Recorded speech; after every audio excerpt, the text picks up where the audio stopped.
I think as you'll see in our statement, we're disappointed by the decision of the court, but we're continue to be committed, of course, to work for solutions to find everyone that needs it adequate and appropriate shelter to meet their needs, and ultimately not shelter, but housing. In this torrential rainstorm we're in the middle of right now, the immediate fear for many Rhode Islanders is that these people will be perfunctorily evicted. Some people are calling it the Christmas eviction. Same fears? Is there any protection these people have right now? We have the same concern every day at Premier because so many of our clients are evicted every day. And there are many issues to be addressed here. We need a minute to analyze the judge's decision and determine what our next steps may be.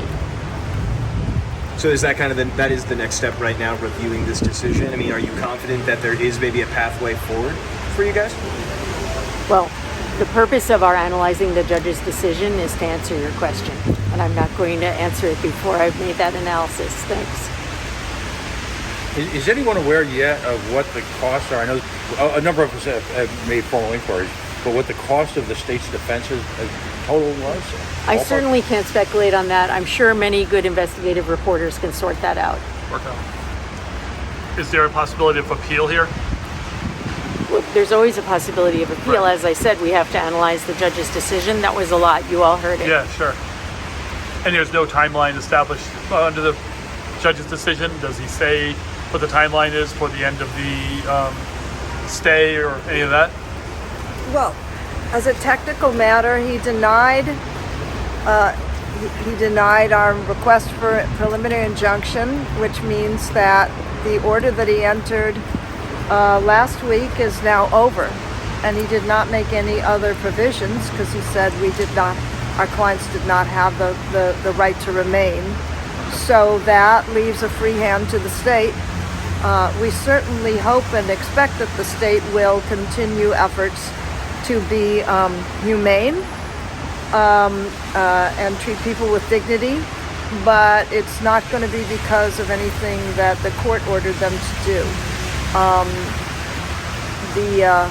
Because the TRO is only valid until the court heard the case, and the court heard the case today. Right.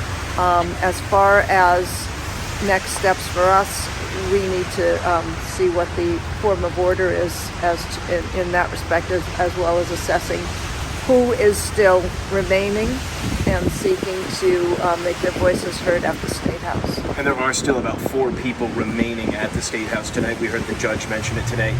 Are they going to have a place to go? Are you trying to work with these outreach providers? I know the Cranston Street Armory is opening at 5. Have there been talks with the state to try and get those people in there? I know this is all brand new. Well, the 4 people who we understand are still there have been given certain offers. I can't tell you what. It's my understanding they did not consider them adequate for their living and family unit needs. But they also were there to make the point that they feel that they have. Well, we feel they've been making the point. Look at all of you. You're all here. Look at the resources of the state. They were marshaled in an unbelievably swift fashion to deal with these issues. This doesn't happen just because somebody's sleeping in the woods or on a side street. It's because of where they were. It was their expressive activity. They got everyone's attention. Is that good enough? No, they're still unhoused.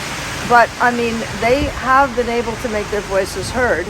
Whether they are going to have an adequate place to stay once someone goes and tells them they have to leave, I can't answer that. I'm certainly hopeful that they will find a place. Jen, what is your kind of message to the governor tonight? Well, obviously, it's consistent throughout, which is that we encourage everyone in the community and in government to find long-term solutions to the housing crisis.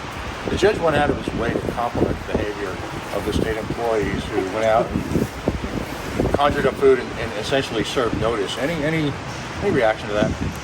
I thought they did an admirable.